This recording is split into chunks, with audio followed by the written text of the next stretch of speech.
Hello everyone. Today we are going to discuss run through of chapter 10.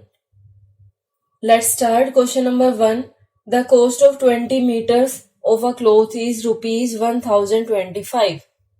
What length of this cloth can be purchased for rupees 1550? हमने इसमें find out क्या करना है, length of cloth find out करनी है और cost हमें given है. सो इसके लिए हम पहले टेबल बनाएंगे और लेट करते हैं. Late length of cloth purchased in rupees 1550 is x. ये हमने लेट किया. उसके बाद अब टेबल बनाते हैं. Cost and cloth in meter and cost is in rupees. 20 metre के लिए कॉस्ट है 1025. हमें x मीटर के लिए फाइंड आउट करना है अगर 1550 रुपीज हो. ओके, पहले हम ये ऐसे इसमें टेबल बनाएंगे. अब इसमें आपको खुद से सोचना है कि अगर 20 मीटर क्लोथ की कॉस्ट ये है, अगर आप क्लोथ इंक्रीज करोगे तो कॉस्ट भी इंक्रीज होगी. तो ये किस में होगा, ये डायरेक्ट प्रोपोर्शन में होगा. यहां पे हम नोट करेंगे as the given question is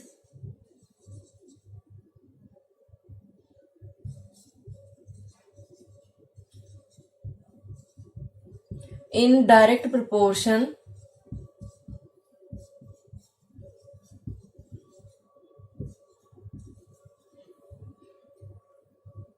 so direct proportion के लिए हम क्या करते हैं, ये मान लो अगर मैंने x लिया और ये y लिया, x1 bye y1 equal to x2 bye y2. फिर हम क्रॉस में मल्टीप्लाई करते हैं इनको. 1025 divide by 20 equal to 1550 divide by x. अब हमें x की वैल्यू फाइंड आउट करनी है, तो x को मैं इधर ट्रांसपोज करती हूँ और ये क्रॉस मल्टीप्लाई करने के बाद ये क्या आएगा वो देखते हैं.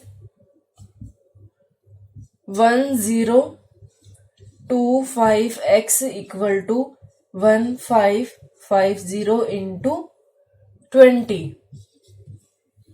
Value of x we have to find out. So x will be equal to 1550 into 20 divide by, ये इधर मल्टीप्लाई है 1025, ट्रांसपोजिंग करेंगे तो डिवाइड हो जाएगा 1025. अब इसको कैंसिल करते हैं. 5 4 जा 5 2 जा 10, 5 5 जा. फिर इसको करते हैं 5 4 जा 5 1 जा 5 3 जा 15, 5 1 जा देन 0. अब ये 41 आ गया इधर, ये 30, 310 इंटू 4 है, इसको मल्टीप्लाई कर लेते हैं. 0 4 4 3 जा 12 divide by 41. When we will solve this, then we will get 30.24 meter. This is our answer. Now question number 2. The daily consumption of sugar in a hostel with 150 students in 5 kg. Find the consumption of sugar of the number of students is reduced to 100. Question है कि daily hostel में अगर 150 students हो तो 5 kg sugar use होती है. अगर 10 students अगर बच्चे रिड्यूस हो जाए 100 स्टूडेंट्स तक तो वो शुगर कितने दिन चलेगी। अब इसमें आप एक चीज सोचिए कि अगर स्टूडेंट्स ज्यादा है तो शुगर ज्यादा लगेगी, अगर स्टूडेंट्स कम है तो शुगर भी कम लगेगी। तो ये क्वेश्चन किस में हो गया, ये डायरेक्ट प्रोपोर्शन में हो गया। इसको हम सोल्व करते हैं। Let the sugar consumed by 150 से कितना हो गया था, 100 हो गया था, 100 स्टूडेंट्स इक्वल टू एक्स। अब इसके लिए टेबल बनाते हैं। शुगर कंज्यूम्ड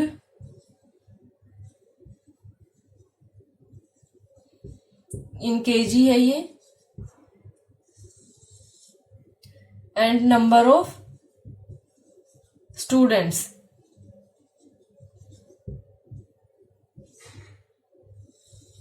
पहले हमें गिवन था 150 स्टूडेंट्स एंड 5 kg शुगर। अब 100 स्टूडेंट्स हो गए हैं और x हमने ये लेट किया है। इसको आगे आप सोल्व करेंगे। Since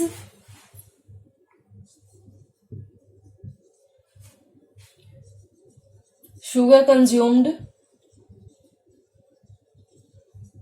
and number of students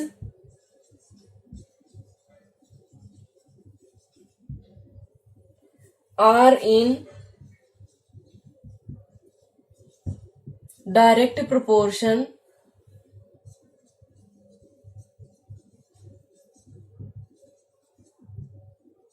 so यहां पे लेना है हमने 5/150, वो आप अपने आप से नोट करेंगे, इक्वल टू x/100। ना क्रॉस मल्टीप्लाई करते हैं, 100 को इधर मल्टीप्लाई कर देंगे, x की वैल्यू हमारे पास आ जाएगी। x will be equal to 5 into 100 divide by 150। 0 to 0 cancel, 5 3 जा, ये हमारे पास कितना आया 3.33। ओके, एक बार अगर और भी लेते तब भी क्या आएगा 33 kg। This is our answer. Now question number 3. The scale of a map is given as 1:2 lakh. Two cities are 5 centimeter apart on the map. Find the actual distance between them. Question हमारे पास क्या है कि जो ये scale given है, scale क्या है ये 1:2 lakh। अभी कौन से स्केल की बात कर रहे हैं, जो आप मैप देखते हो, कोई भी मैप देखते हो, उसके अंदर देखो अर्थ कितनी बड़ी है, आपका कंट्री कितना बड़ा, लेकिन फिर भी जो मैप होता है उसके अंदर तो बहुत छोटे से पार्ट में बना देते हैं। तो वो जो स्केल लिया जाता है, और अगर ध्यान से देखेंगे तो स्केल लिखा भी होता है मैप के नीचे। ये वो स्केल गिवन है कि ग्राफ का ये मैप का 1 सेंटीमीटर इधर 2 लाख सेंटीमीटर के इक्वल लिया इन्होंने। ओके, सो हमें फाइंड आउट क्या करना है, 5 सेंटीमीटर अपार्ट अगर 2 सिटी है तो उनका एक्चुअल डिस्टेंस क्या होगा। Let the actual distance equal to x। अब ये किसमें है वो हमें गिवन नहीं है, लेकिन इसको हम किलोमीटर में लेके चलेंगे। Okay, kilometre. इधर हम लेते हैं स्केल जो 1 और 2 लाख है, scale of map and scale of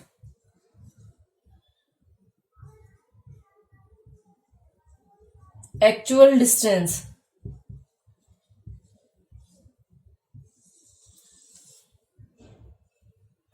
या यहां पे ये भी ले सकते हो आप distance of map, distance in map and distance actual distance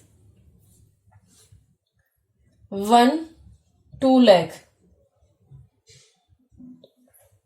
अब इसमें सोचने वाली बात क्या है कि इसमें अगर आप कंपेयर करते हो डिस्टेंस को कि अगर 1 सेंटीमीटर का ये 2 लाख है, अगर 5 सेंटीमीटर तो डिस्टेंस ये इंक्रीज हुआ तो ये वाला भी इंक्रीज होगा।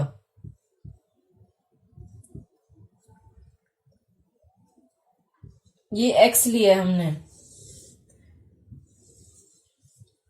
Then since the scale are in direct proportion,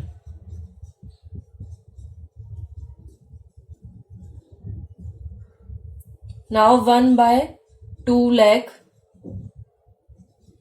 equal to 5/x, cross multiply करते हैं। Then we will get x into 1, तो x इसको नोट कर सकती हूं मैं, equal to 5 into 2 lakh। x will be equal to 5 2 the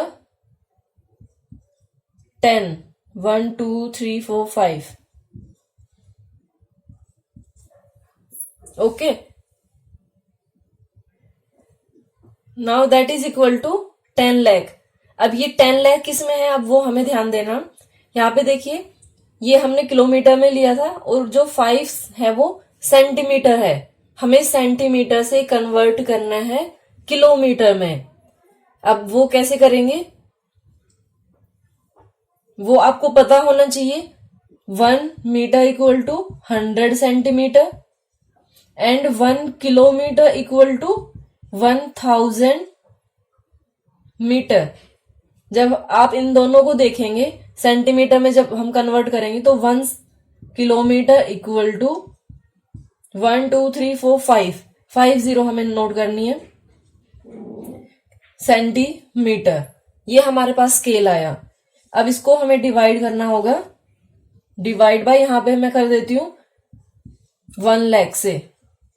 then we will get 10 kilometre. This is our answer. Okay, question में ये मिस्टेक मत करना कि यहाँ पे ये सेंटीमीटर में है और हमने जो लेट किया है या जो गिवन होता है वो किलोमीटर में होता है। Now question number 4, a worker is paid ₹250 for 2 days। 2 days के लिए 250 रुपीज दिए जाते हैं। Would will he get in month of Feb? How many days will he work for ₹1250? अब यहां से आपको पहले ये चेक करना है कि क्वेश्चन डायरेक्ट प्रोपोर्शन में है या इनवर्स में है। अगर 2 days में 250 रुपीज मिले तो 1 डे में अगर आप डे को कम करोगे तो रुपीज भी कम मिलेंगे। तो ये किस में है, डायरेक्ट में है। तो इसमें हम पहले लेट करते हैं। इसके लिए हमें 2 बार लेना होगा। एक बार तो हमें बताना है कि फेब में कितना मिलेगा उसको, तो वो रुपीज में है, और दूसरा है डेज में कि अगर 1250 रुपीज उसको मिलते हैं तो वो कितने दिन में मिलते हैं। ओके, तो इसमें हम लेट कर लेते हैं। लेट इन फेब he gets equal to ₹X, और सेकंड में 4 rupees 1250 he will work for Y days। Now table में हम क्या करेंगे, डेज एंड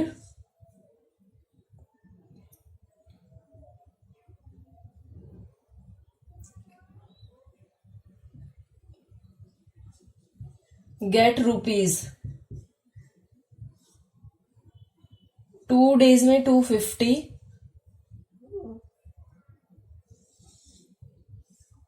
उसके बाद x डेज में, अच्छा x डेज नहीं लेना इसमें, डेज फेब में हमें लेना है।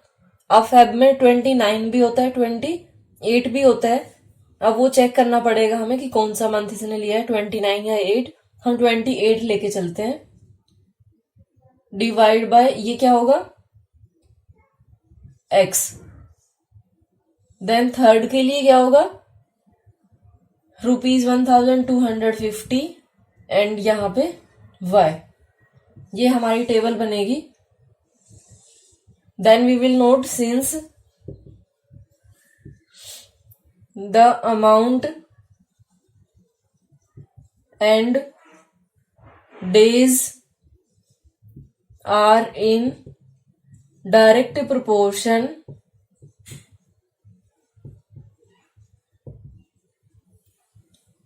यहां पे हमने नोट करना है अब 2/250। एक बार ये दो लेके चलते हैं हम, equal to 28/x। Cross multiply करते हैं, x into 2 equal to 28 into 250। x will be equal to 28 into 250 divide by 2। ये किया। x will be equal to 14 into 250। 0 14 5 से 70, 0 14 2 से 28 plus 7 35 rupees.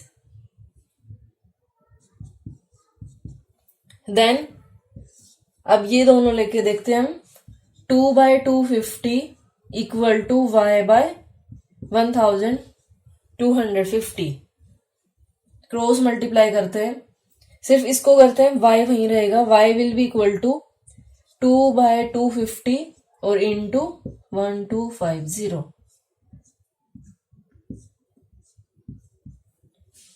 y equal to 10 days. Now question number 5.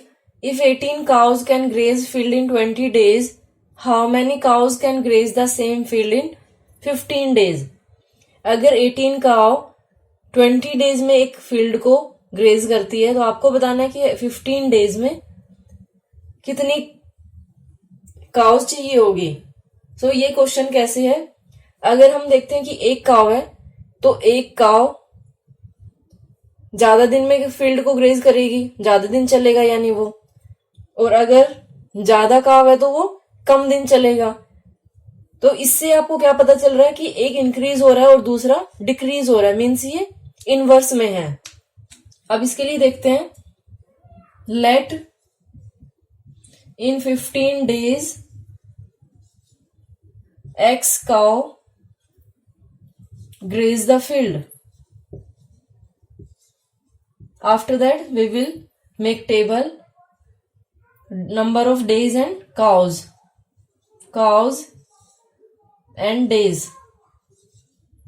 cow इसमें कितनी है 18 and days 20. If days are 15 then cows we have to find out. Since cows and number of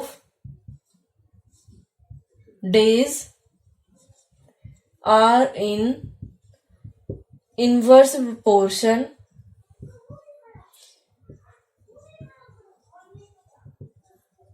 so उसके बाद हम क्या करते हैं, 18/20 इक्वल टू x/15। मल्टीप्लाई हमें कैसे करना है, ये ऐसे में करना होता है, numerator to denominator. 18 into 20 equal to x into 15। अब x की वैल्यू हमें फाइंड आउट करनी है, so 18 into 20 divide by 15 equal to x। 5 4 जा 5, 3 जा 3, 6 जा 6 4 जा 24 cows. This is our answer. Now question number 6. If 4 typists work 6 hours a day, they can type a book in 20 days. 4 typist है, 6 hours है और 20 days वो use करते हैं एक बुक को टाइप करने में. How many days will 2 typists take to do same job if each works 8 hours a day, अगर ईच काम करता है 8 hours a day, तो हमें क्या फाइंड आउट करना है, how many days will 2 typist take. तो उसको हम लेट करते हैं, let the time taken equal to x days. इसको मैंने एक्स डेज ले लिया, ठीक है। उसके बाद हमें सोल्व करना है। नाउ टाइपिस्ट, देन हमारे पास क्या है इसमें, आवर्स है, ये 6 hours एंड डेज ये हमारे पास है। तो इसमें 4 टाइपिस्ट और आवर्स है कितने, 6 hours, और डेज कितने इसमें 20। दूसरा क्या है, हाउ मेनी डेज, यानी ये हमने लेट किया एक्स। 2 टाइपिस्ट, ये 2 do the same job if each works 8 hours a day, ये क्या होगा 8। अब देखिए इनको कंपेयर करते हैं हम। एक बार कंपेयर करेंगे टाइपिस्ट को डेज के साथ, एक बार कंपेयर करेंगे आवर्स को डेज को। जब टाइपिस्ट 4 है तो 20 डेज है, अगर टाइपिस्ट कम होंगे तो टाइम ज्यादा लगेगा। तो ये किस में है, इनवर्स में। यहाँ पे नोट कर लेते हैं हम, since typist and days are in inverse proportion,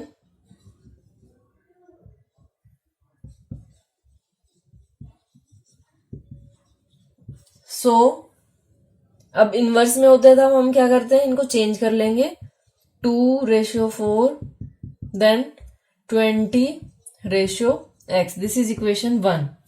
now second देखते हैं, आवर्स एंड डेज।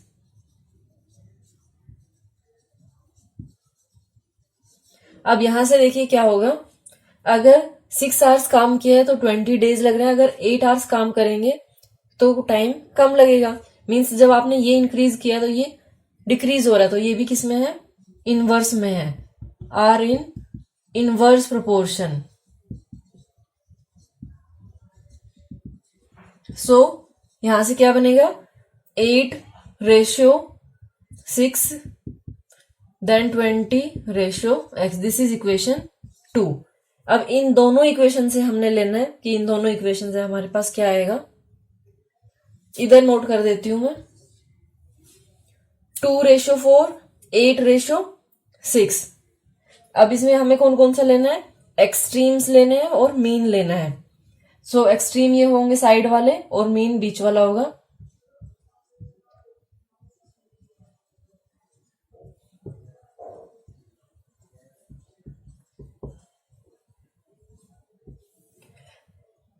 टू 2:4 8:6, इन यहां दोनों इक्वेशन से हमने ये लिया, ये देखो कॉमन है। अगर ये कॉमन है तो इसको हम पहले ये इधर नोट कर देते हैं, 20:x, और इधर से हमारे पास क्या आया, 2:4 एंड 8:6। इसके बाद हमें क्या करना होता है, मीन्स को करेंगे और एक्सट्रीम्स को करेंगे। तो ये हमारे पास क्या आएगा, 2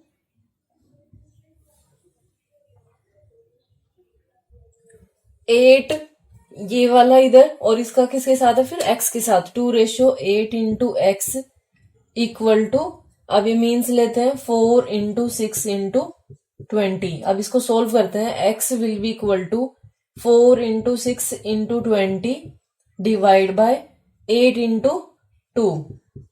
कैंसिल करते हैं, 4 1 जा 4 2 जा, फिर ये किया 2 से 2 10 जा, 2 5 जा, 6 5 जा 30 days, this is our answer. Now question number 7, 500 soldiers in a fort had enough water for 10 days. After 3 days some soldiers were transferred to another fort and water lasted 20 days more. How many soldiers were transferred? देखिए question में क्या है, 500 soldiers के लिए 20 days पानी sufficient है, ठीक है, वो 10 डेज चल सकता है।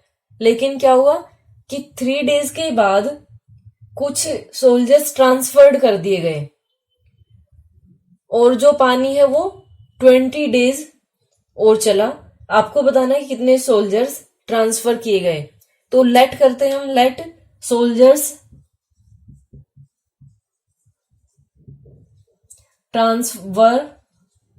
Transferred equal to x. ये हमने एक्स लिया। अब देखिए हमें क्या करना है, 500 जो सोल्जर्स है वो तो फिक्स है। अगर मैं ये बोल दूं कि आफ्टर 3 डेज, यानी जो 7 डेज बचे हैं उनके लिए भी 500 के लिए था पानी सफिशियंट, वो तो सेम रहेगा ना। तो इसके लिए हम कैसे कर सकते हैं, for 500 soldiers water is sufficient for 10 minus 3 that is equal to 7 days। ये समझ आया कि क्या बताया मैंने कि सोल्जर्स तो 500 है और वो 10 डेज के लिए उनके लिए पानी सफिशियंट है। लेकिन अगर 3 डेज के बाद कुछ अगर ट्रांसफर हो गए तो पहले क्या था कि जो 500 सोल्जर्स है उनके लिए पानी अगर 10 माइनस 3 करते हैं तो 7 डेज के लिए था ना, वो पहले 7 डेज के लिए था। लेकिन अब क्या हुआ, सोल्जर्स ट्रांसफर हो गए। तो उसको अगर ट्रांसफर हुए हमको वो देखना है तो क्या करेंगे, 500 पहले थे उसमें से ट्रांसफर कितने हो गए, एक्स ट्रांसफर हो गए। जब ये एक्स ट्रांसफर हो गए जो सोल्जर्स है तो सफिशियंट वो पानी कितने के लिए, अब 20 डेज मोर। तो अब वो कितने दिन के लिए है, 20 डेज के लिए। और ये आपको पता चल रहा है कि अगर हम सोल्जर्स को कम कर रहे हैं तो डेज इंक्रीज हो रहे हैं। तो ये किस में है, since the given soldiers and water are in inverse proportion. तो इसको हम कैसे नोट करेंगे, पहले 500 थे, टेबल देखते हैं, सोल्जर्स एंड डेज 500, फिर कितने हो गए 500 माइनस एक्स, और डेज पहले थे 7 डेज और फिर कितने 20, ठीक है। 500 by 7 equal to 500 minus x by 20। इसको सॉल्व करेंगे तो जब ये इनवर्स में है तो मल्टीप्लाई ऐसे होगा, ये 500 into 7 divide by, sorry divide by नहीं आएगा, equal to 500 minus x into 20। Okay, अब इसको आगे सोल्व करना है हमें। तो इसको कैसे करेंगे, 500 इंटू 7, अब ये 20 इसके साथ मल्टीप्लाई है पूरे के साथ, तो ये डिवाइड में हो जाएगा, इक्वल टू 500 माइनस एक्स। इसको कैंसिल करते हैं, 25 इंटू 7 करेंगे 175 equal to 500 minus x. Okay, अब इसको x की वैल्यू फाइंड आउट करनी है, so x will be equal to 500 minus 175, that will be equal to 5 2 4 minus 1 3 325। तो कितने सोल्जर्स ट्रांसफर किए गए थे लास्ट में आप अपने आप से नोट कर लेंगे। Soldiers were transferred equal to 325। Now question number 8, Samitha has enough money to buy 10 kg oranges at the rate of ₹40 per kg। Samita के पास इतने रुपए है कि वो 40 रुपीज पर केजी के अकॉर्डिंग 10 kg ऑरेंजेस खरीद सकती है। ओके, लेकिन क्या हुआ कि जो प्राइस है वो इंक्रीज हो गया 50 रुपीज पर केजी।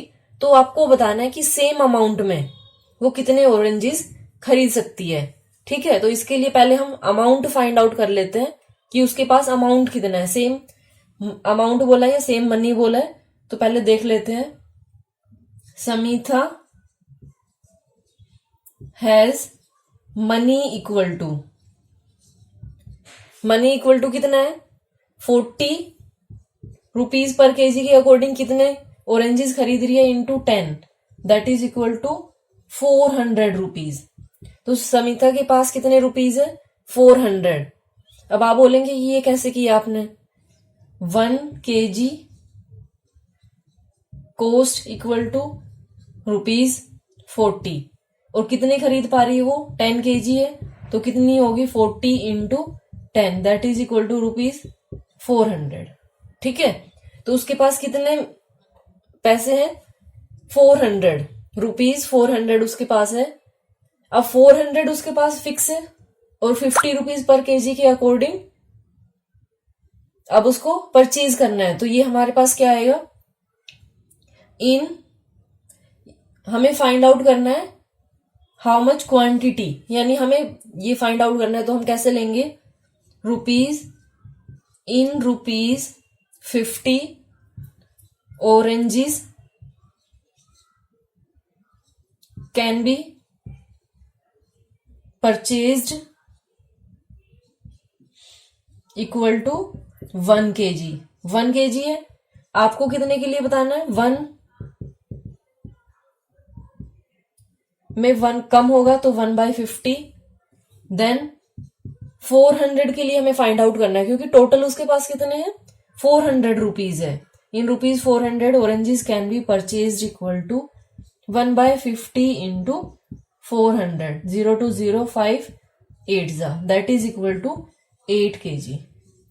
तो 400 में, यानी अगर प्राइस 50 रुपीज पर केजी हो जाता है तो वो कितने ऑरेंजेस खरीद सकती है? 8 kg, और पहले कितने खरीद रही थी? 10 kg। Okay, thank you so much for watching my video. Have a great day.